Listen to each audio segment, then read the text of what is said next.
السلام عليكم، معكم سارة في المطبخ. اليوم بدنا نعمل كورن فليكس الوافل أو الوافل سيريال. بدنا نقدمه مع الحليب هو وساخن ومقرمش. هالوافلز المميز فيهم اللي كتير حتحبوه انتو انهم حيكونوا كتير مقرمشين أكتر من الوافل العادية لأنهم حبات صغيرة. بعد هيدا الفيديو حتنسوا الكورن فليكس الجاهز اللي بيجي بالعلب.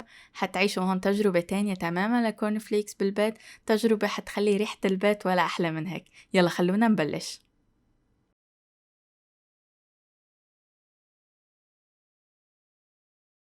نبدأ بتحضير خليط الوافلز. بيلزملنا كوب ونصف دقيق منخول، ربع كوب نشا ذرة، ملعقة صغيرة بيكنج باودر منخولة، نصف ملعقة صغيرة بيكربونات الصوديوم، بالإضافة لنصف ملعقة صغيرة من الملح. بنخلطهم كلهم مع بعضهم.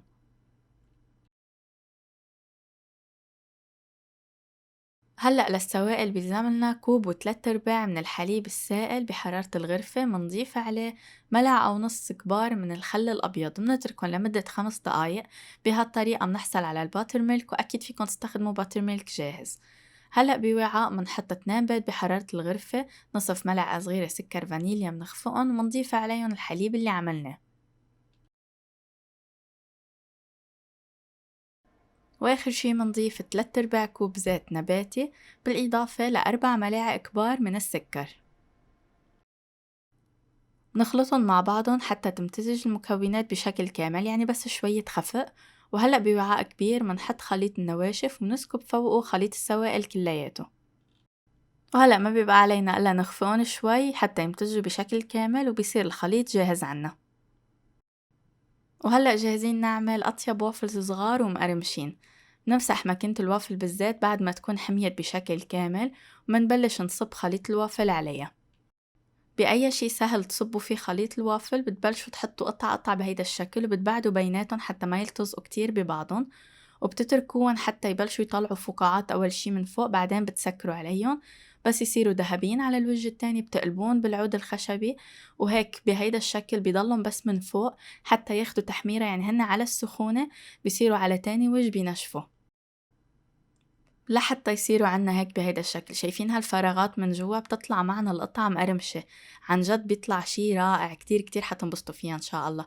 يعني هيدي قوامها غير الوافل العادية اللي بناكلها، هيدي مقرمشة أكتر لأنهم صغار، فمركز لتقرمش فيها بشكل حلو. كتير طيبة، أول ما تطلع سخنة تقدموها دغري مع الحليب. عن جد تجربة ولا أروع. منضلنا منكمل على كل القطع بنفس الشكل، يعني فيكن هيك تعملوا القطع تشيلوهم ودغري تقدموا لكل حدا صحن ودغري ياكلوا هيك طالع طازة من على الماكينة. بيكون مقرمش، بيكون ساخن، بيكون كتير لذيذ. وبس بدنا نقدمه حتى نحصل على النكهة كلياتها منحط عليه الميبل سيروب وبعدين منحط الحليب. تجربة كتير حلوة وكتير لذيذة، يعني عن جد الطعمة رائعة. منا بس انه عم نعمل وافلز صغار، لا الشغلة انها بتخليها مقرمشة اكتر، بتطلع معنا قطع كتير مقرمشة بشكل حلو هيك طرية من جوا.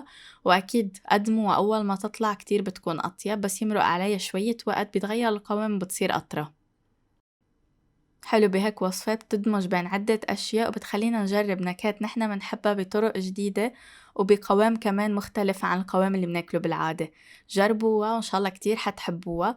وأنا متأكدة إنكم ما حتعملوها بس مرة واحدة، حتصيروا كل ما بدكم تعملوا وافل حتعملوا هيك كم قطعة صغيرة، حتستقصدوا تكتروا القطع الصغار حتى تقدمون مع الحليب يكونوا مقرمشين. هيك بنكون وصلنا لنهاية الفيديو اليوم. إن شاء الله يكون عجبكم. صحتين وهنا.